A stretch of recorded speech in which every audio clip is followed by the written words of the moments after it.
Ayun, ibigyan ko lang po kayo ng konting introduction kung ano po itong ating activity.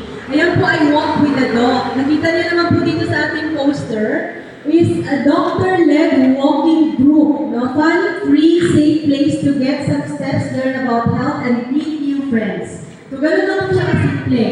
Tayo po ay mag-gather, no? Ito po kasi ay part din ng, hindi lang po yung exercise, no? Yung walking as exercise, may part din po ng socialization. No? Kailangan din po kasi natin yung makipag-meet sa friends, kasi minsan masyado tayo busy sa trabaho. No? Masyado nakatutong lang sa mga trabaho sa bahay, hindi na tayo ngayon mag-socialize, no? So, isa din po itong paraan para mag-meet tayo, meet and greet, kumbaga. So, I'm so thankful unang-una sa ating mga barangay na nag-sponsor ngayon. Thankful natin sila. Lalo-lalo na sa ating kagawad, Melvin. Ayan. Nangyayos. Sila po talaga yung venue. At saka yung sa kanilang kapitan, ang lahat ng mga kagawad. Nag-visit po ako doon ng isang araw sa barangay ngayon. And of course, salamat din si A, sa Pamplona Tres, at saka sa Ponte, na mga sa mga livers-timers natin. So, thank you, lalo na sa mga nagbumalig din ng mga barangay, no? Sabi ko nga, ito ay pang-apat natin. After na apat natin na walk, halos nag-organize or nag-sponsor na ang lahat ng barangays. So, ang tanong kanina sa akin, tutunan na sa mga buhay mo, kasi yung mga lahat ng barangay ay nakapag-sponsor na. Sabi ko naman, syempre, tuloy-tuloy, kasi sabi na natin, monthly dapat ito. Hindi na, na-stop lang tayo ng bagyo. Kasi anytime na meron po mga bagyo, anuman, no? Syempre, hindi natin alam yun na, na-stop tayo. Pero, ayan, tuloy pa rin tayo ngayon, and kahit na natapos na kayo ng pag-sponsor, ay next month, no? Ang mangyayari lang, hindi ang kagawan, di ba? Yun yung lagi natin sinasabi sa mga lectures. And ito po kasi walk with the dog, ano po ginagawa natin? So, papakilala ko mamaya, meron po kami kasamang doktor. Kami po, usually tatlong doktor, kasi i-invite na naman po kami. Kasama po ninyo kami kapag mag-walking tayo. So, kasama nyo kami. Kaya walk with a dog. Ayun po siya, ha? So, nag-start po ito sa US. Imagine yung international ito activity natin, ha? Pero itong nandito sa Las Piñas ay chapter. Isang chapter lang ito. Sa organization po, sa buong mundo, marami pa po ibang chapters. Lalo na po sa US. Tapos ito po ay sa Las Piñas tayo. Dito sa Pilipinas, marami na dito. Meron po sa Ilong, marami po mga iba-ibang chapters. So, I'm glad na nakapag-apat na tayo. Pag-apat na buwan na natin. So, ano pa ba? Ayun, may mga stretching tayo gagawin. Mamaya, bago tayo mag-start ng walking. So, mamaya na lang po yung instruction ko ha, kasi mag-start na po tayo ng lecture. Usually, we start the lecture at around 6 o'clock. Breakfast lang tayo, and then, sama tayo. Ako si Dr. Rosa Dickinson. So, actually, galing na akong Cavite. Kilala ko lang si Dr. sa amin. Sa College of Life Sciences.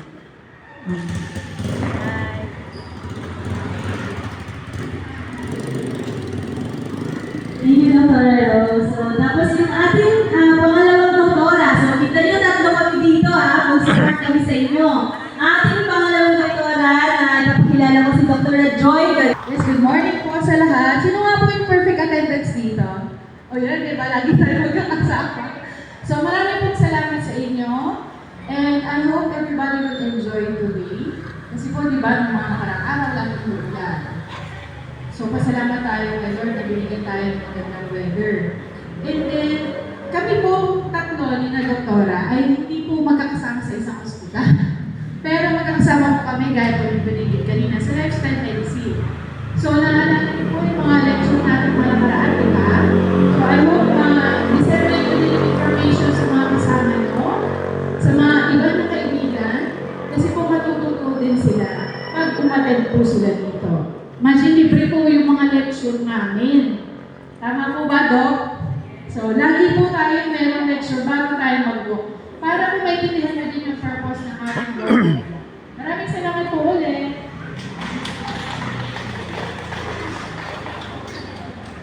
Thank you, Dr. Joy. So, ayan, narinig nyo na po yung lifestyle medicine, no? I'm sure yung iba sa inyo, ngayon na po narinig yan. Pero mas dali ninyong maintindihan at malalaman mo kung ano yung talaga advocacy namin sa lifestyle. Diba, lifestyle change, ano ba yung dapat natin baguhin sa ating lifestyle para maiwasan yung iba-ibang sakit. Diba? Yun po yung aming ina-advocate. At yung exercises, isa lamang po ito. Yung mga iba pa namin mga gustong i-share sa inyo ay kapag kayo ay lagi nagpupunta sa walk, mas malalaman niyo po yan. Gaya ngayong umaga, ang inilecture naman po sa atin ng ating guest doctor, si Dr. Rose, ay tungkol sa importance ng sleep, pagtulog. Ayan. So, welcome po natin si Dr. Rose sa kanyang lecture.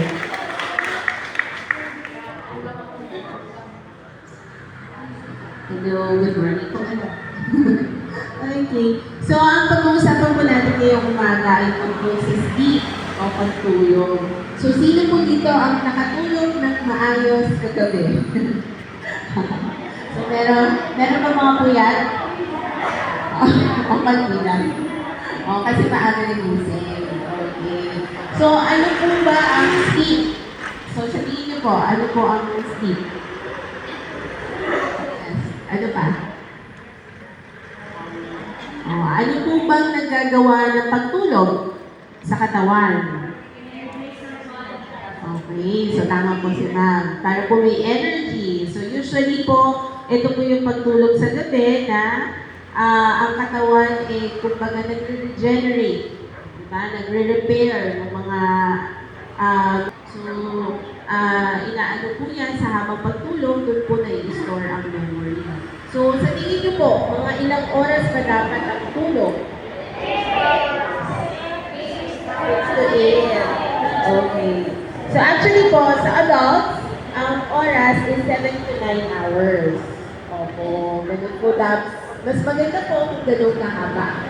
Pero minsan po, may pagkakataon habang tumatanda, medyo nahihisip, 6 sila. So, yung iba po, 6 hours. Pero usually po, kapag adults talaga, 7 to 9 hours. Tapos kapag kunwari po teens, yung mga, teenager, mga ilang oras po dapat sila matulog. Usually po, dapat mga 9 to 10 hours. Okay? So kapag mga bata naman po, mga children, mga ilang oras, dapat diba mas mahaba? Kasi yung time na kung saan mas tumatangkad, dapat mas nag-build kayo bone sila, mas tumatangkad. So usually po, sila, mga 10 to 11 hours. Okay? Tapos kapag po mga babies, syempre yun, talaga mas mahaba tulog nila. So mga 14 to 15 hours sila. Okay? So ano po bang nagagawa niya ng pagtulog? Tapos, meron po ba dito na minsan hindi nakakatulog ka agad? Ang dami. Bakit kaya? Ano po sa tingin nyo? Ayun. Unang-una, cellphone. Merong online games. Tapos minsan, meron daw po drive. Hanggang oras po ba kayo naghanap buhay? Okay. Tapos minsan daw po may mga iniisip. Yan. Tapos may iba naman po, yung trabaho nila ay talagang gabi. Tinatawag natin mga nasa call center. So sila, iba naman din ang oras. So, sa tingin niyo po, ano po ang magandang gawin para po makatulog ng maaga? So, una-una, yung sabi niyo, yung sa cellphone. Okay. So, yung sa cellphone, kunwari, dapat actually, ang maganda pong paraan para po para po makatulog ng maayos is dapat po unang-una, meron kayo nakaset na schedule. Ibig ko sabihin, kung kunwari, ang oras ng tulog niyo sa araw-araw ay 10 p.m., so maganda po araw-araw 10 p.m. Para po sa mga susunod na araw, yung katawan nyo, alam yung schedule ngayon, so kayo rin yun po, iba-iba po siya sa per tao, sa isang tao. Meron po yung iba, mas gusto nila mas maaga, 9 o'clock, kasi mas maaga din silang gising. Okay? So yung po mga ganong oras, isi-set nyo po yun. So ibig sabihin, mga 1 hour before, let's say kung 10 o'clock, mga 1 hour before 10 o'clock, magre-ready ka na. So ano po yung mga magandang gawin bago mag-ready, matulog? Ano po? May iba po nagsha-shower, yung iba mas gusto yung medyo mainit, ang naligam-gam na tubig para po medyo relax ang katawan.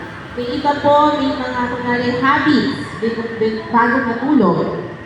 Okay? May iba po nagbabasa, yun, iba umiinom ng gatas. Pero maganda po kapag iinom ng tubig or gatas, at least an hour before. Kasi ayaw naman po natin na magigising kasi ihiga.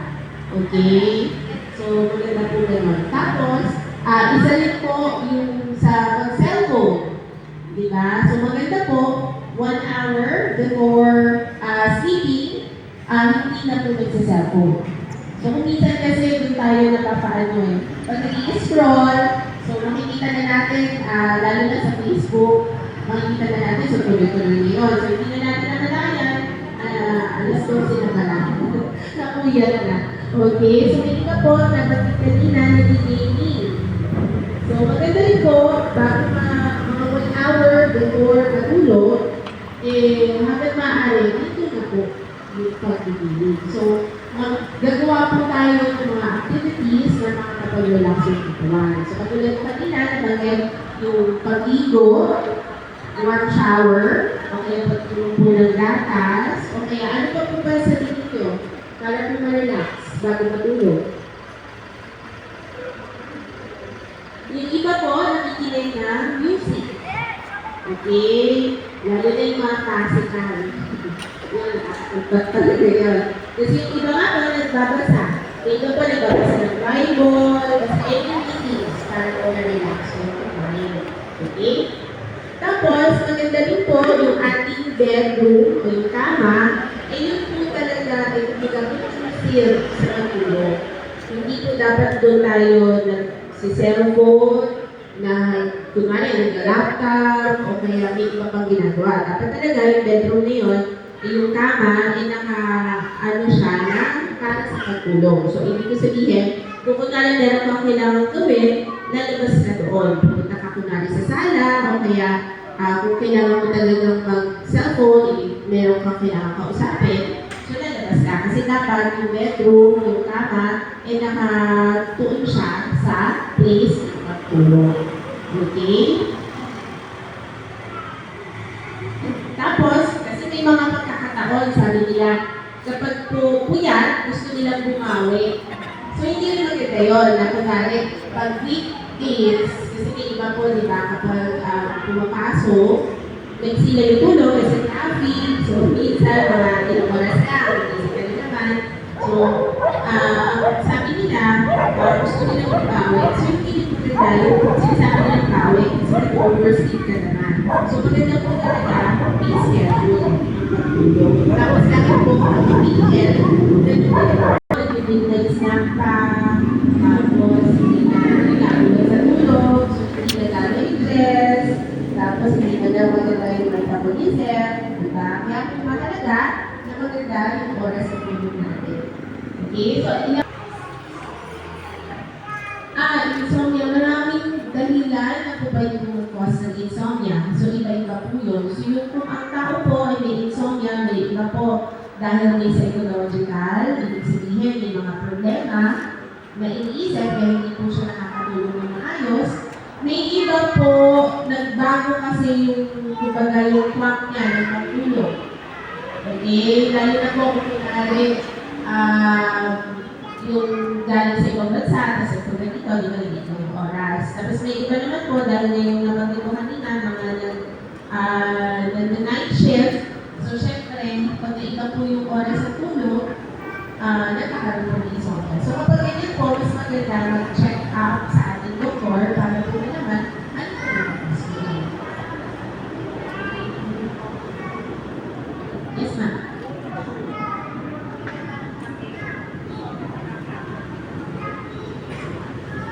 baby. So yun yung isa sa mga pwede kong dahilan kung bakit hindi nakaka-baby maayos. So katulad po na nabanggit ko kanina, yung sa pag-inom ng tubig, dapat 1 hour before, hindi na po naiinom ng tubig. Ganun din po sa pagkape.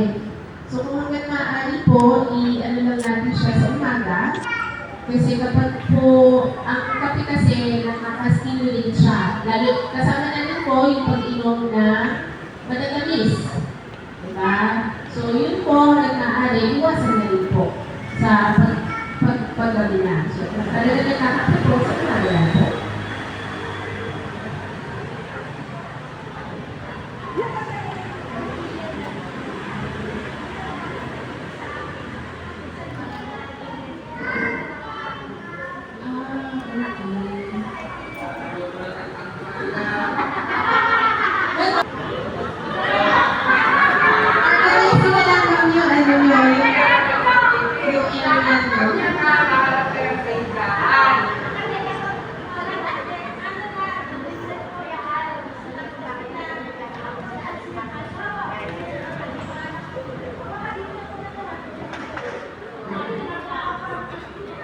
Kasi po na-experience ko yan yung mga dalawang sabihan ko. Wala kami sarili namin. Pero, may balik po kasi. So, yung balik, nilalatag lang, para matutulog ka. So, kahit na yun po yung space, itayo lang po muna yung kutsyon, yung kama. Para po yung kama sila po, kailangan sin-associate natin na kami na po yung lugar. Pag pinakama natin na itong gamit, hindi po sa kanina. Kaya po, utak natin, hindi nagpapahinga. Ano po? So, yun po yung kailangan natin ayusin yung environment sa bahay. Tapos, yun yung nadidinig ko si Sir, sabi, kakaroon mo yan. Yun po yung behaviorally induced insomnia. Behaviorally induced, ibig sabihin, tayo po yung gumagawa ng ganita para hindi matulog ang brain natin. Lagi ko po sinasabi sa mga pasyente ko, yung cellphone niyo po may ilaw, blue light. Mas matindi pa po magsignal kasi sa araw. So, hindi po kayo napipigil na makakapagpumas sa ilaw kasi nagsignal pa. Sasabihin niya, huwag ka na matulog, hindi pa. So, dapat po parang kuya ka, madilim, tahimik, bumili po kayo ng eye patch. Ginagawa ko mas maano ko kasi hindi po sila sabay-sabay natutulog. So, may eye patch para yung matutulog na madilim para sa kanya. Naka-headphone para po walang ingay. At nakalagay lang po sa headphone yung gusto nyo pakitlan para makalma po kayo. Yan, meron po ang alam na may autism. Dati po hindi yan natutulog na agad. Lahat kami bila. Naging tulong po sa kanyang exercise every day. Isang oras pinaka-zumba ko siya at mag-isa siya. So ngayon po, pagdating sa gabi, alas 8 o'clock na. Yun po ang tulog. Pahinga na agad. Okay, wala po kayong kailangang gawin para sa matulog ka na. Wala po yun. Mag-isa po magpakan ng katawan pag kalmado, pag oras na ng tulog. Okay, so before 4 o'clock, kumidlit. Hindi po natin siesta. Sino paabot dito nung pinapasiesta tayo ng mga lolo-lola natin? Nawala na po eh. So ibalik po natin yun. Tayo na po yung magsasabi, kailangan matulog. Ang dami po pa siya, nagpaparaseta ng Cherry-Fer. Sorry po pero sabi ko, hindi po ganun ka-effective yung vitamins. Mas effective pa po yung matulog. Kaya po yung mga kabataan ko, mas matangkad po sa akin. Kasi talagang pinupush namin na matulog bago mag-work. Okay po. Sana po nakatulog po yung mga lecture at suggestion po natin. Salamat po. Okay na po ba? May tanong pa po? Sige. Pagka mayroong tanong, i-reserve sa next month para sigurado ka sa attendance sa next month. Kasi alam natin na marami pala tayo natutunan. Ano? May natutunan ba today? Diba? Hindi lang tayo naglalakad pala. Nag-learn din tayo. Kasi nung nasa ibang level tayo last time, sabi nga namin, ano nga ulit yung 6 na pillars ng lifestyle medicine? Diba? Nag-lecture tayo about nutrition. Si Dr. Joy yung nag-lecture nun. Nag-lecture tayo about exercise. Ito na yung ginagawa natin. Pangalawa yan. Pangatlo, ito na ngayon yung sleep. Nakita niyo na kung gaano importante pala yung sleep. No? Na maiwasan natin yung mga sakit sa katawan. Pang-apat, sino maka-remember? Mag-iwas sa stress. Yan, stress din ang hindi makakatulong sa atin, tama? Oh. Panglima, ano yung panglima?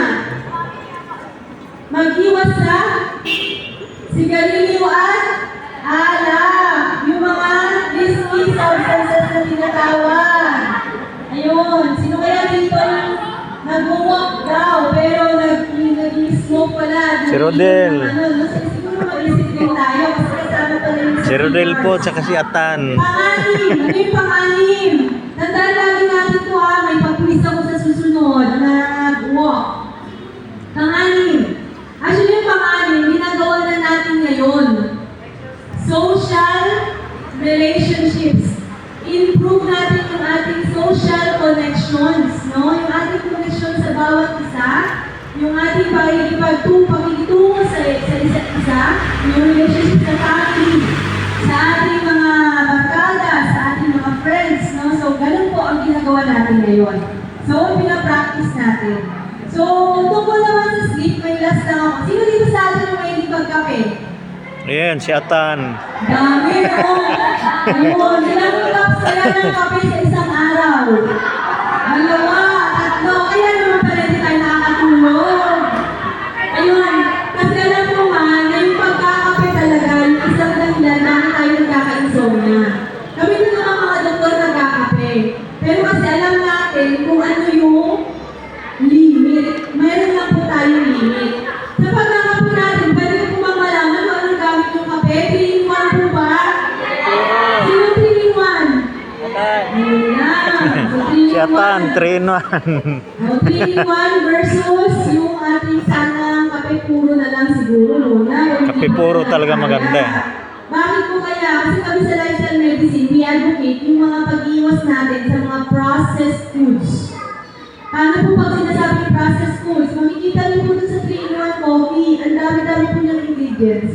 Matuto po sana tayo mag-check sa mga label, ano, lahat po ng mga ingredients doon. Medyo mag-check kaya tayo mamaya sa ating sachet ng kopi ko. Ano yung sugar doon? Ilang grams? Diba? Tapos diabetic ka pa.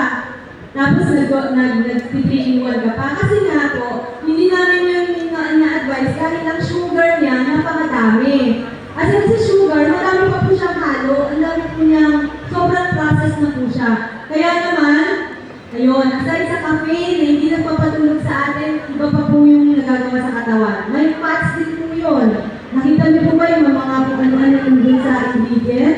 So, ayun lang po yung isang tip na importante ngayon na kasi alam ko napakarami sa atin yung nag-3-in-1. So, sana po medyo mabawasan, hindi man po agad-agad. Unti-unti sana natin isipin yun. Tapos, yung pagtulog, importante, sabi ko nga, bawal na sana yung magkape ng after 1 o'clock ng hapon. Para po medyo mabawasan natin yung insomnia gawa ng kape. So, kung talaga makape kayo, morning na lang para medyo ma-energize kayo kung ganun talaga. Tapos kape puro lang. Ngayon lang po yung maglagay ng kaunting sugar nyo. Ideally, wag po tayo magamit ng mga white sugar, yung mga brown or muscovado, wash, ganun po sana. Tapos, konting-konting lang po, no? Para hindi masyado. Tapos, hanggang maaari na, kung wala, okay lang. Tapos, yung milk din po, wala rin sana kung hanggang maaari, no? Yun po yung ina-advocate kasi namin talaga. Ano pa? Sana water na lang, di ba?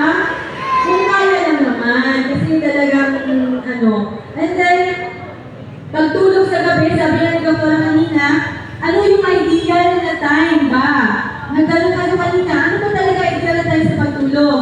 Ideally, para ma-reach natin yung 8 hours to 9 hours na sleep, 10 p.m. Dapat tulog na tayo. Alas 10 ng gabi hanggang alas 6 ng umaga sana. Paano natin ma-achieve yun? Sabi nga natin, sino dito nag-midnight snack? Wala masyado. Very good. Very good sila. Kasi yung pag-midnight snack, Saging, midnight snack. Hindi na nakakatulog sa atin kasi napuno yung tiyan. So, busy na po yung tiyan natin. Hindi na tayo nakakatulog na agad. So, iwasan po natin pag-midnight snack unless na diabetic po kayo na talagang nagiinom, nag-insulin. Pero kung wala naman, ano yung ideal time para pag-dinner? Dahil 10 o'clock tayo matutulog, so ano dapat? At least 6 p.m. or 7 dahil may pagitan po bago po tayo Tagalog. Sunday 7 po is a good time for dinner, no? Hanggat maaari po. Okay po ba yun? Sige. Bago po tayo mag-walk, tatawagin ko lang po ang aking asawa na napaka-supportive po sa akin. Para sa ating stretching. Siya po si Robert Rivera. Siya po isang physical therapist. Ayan. At ito po yung aking anak na si Julie Rivera. Ayan. Yung mga doctors po namin, may mga kasama din po sila. Gusto ko rin po ipakilala kasi napaka-supportive din po. Si Sir Caloy Dixon is the husband of Dr. Rose. And of course, yung ating Dr. Joy Ganar, ay talaga po namang family affair po nila ito, no? Yung kanilang mga anak, palagi pong nandito sila kasama. Ayan. Ayan. So, lagi po kaming magkakasama pag nag-walk, pag nag-badminton, kung saan po kami pumunta mag-swimming. So, husband ko po, si Glenn Ganar. And yung pangalan ko po, si Lian. Si Kiara po, siya yung daughter namin na may autism. Ito po yung bunso. May naiwan pa isa kasi inuubo. So, kailangan po niyang mag-sleep. Yun po yung dahilan ngayon siya kasama. Okay, maraming po salamat ulit. Ayan, di ba po? Pwede pa lang natin gawin activity na pang pamilya. No? Kasama po ang ating mga anak sa ating paglalakad.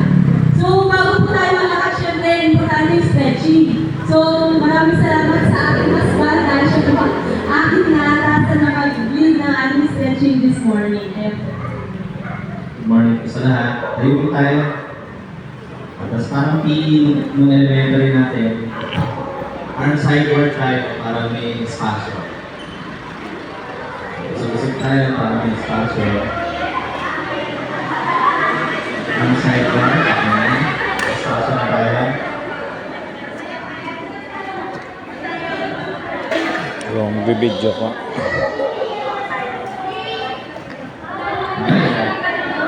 Ready na? Una muna ang ulo. Tuck in natin to your chin. Chin down. Ilan tayo ng 10.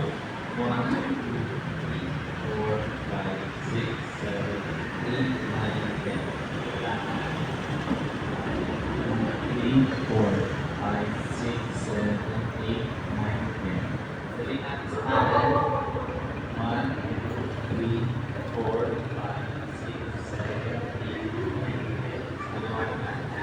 1, 2, 3, 4, 5, 6, 7, 8, 9, 10. Haluanin natin yung shoulders. Roll natin. 1, 2, 3, 4, 5, 6, 7, 8, 9, 10. Parang naman yung roll. 1, 2, 4, 5, 6, 7, 8, 9, 10. Okay. So yung arms natin, bend natin yung palm like this. Sige lang. 1, 2, 3, 4, 5, 6, 7, 8, 9, 10. Sige lang. 1, 2, 3, 4, 5, 6, 7, 8, 9, 10. Paano naman tayo? Kaya ninyo, hawak kayo sa katabi ninyo kung kaya for support. Tapos dali nyo, taas nyo yung kanan, tapos kumaabot ninyo. Para ma-stretch natin dito. Ito yung muna nakapagod kasi. Okay, 1, 2, 3, 4, 5, 6, 7, 8, 9, 10. Okay, maakap na tayo. 1, 2, 3, 4, 5, 6, 7, 8, 9, 10. So yung paa natin, i-pump. Foot pumps. Kanan. 1, 2, 3, 4, 5, 6, 7, 8, 9, 10. Para hindi po kayo tumaloy dito sa ating mga paa. Kapila naman. 1, 2, 3, 4, 5, 6, 7, 8, 9, 10. Ang ulit, hips pala yung ako. Ikot natin. Okay? 1, 2, 3, 4, 5, 6, 7, 8, 9, 10. So, pagkita naman. 8, 5, 6, 7, 8, 9, 10. Thank you. Pinawisan na.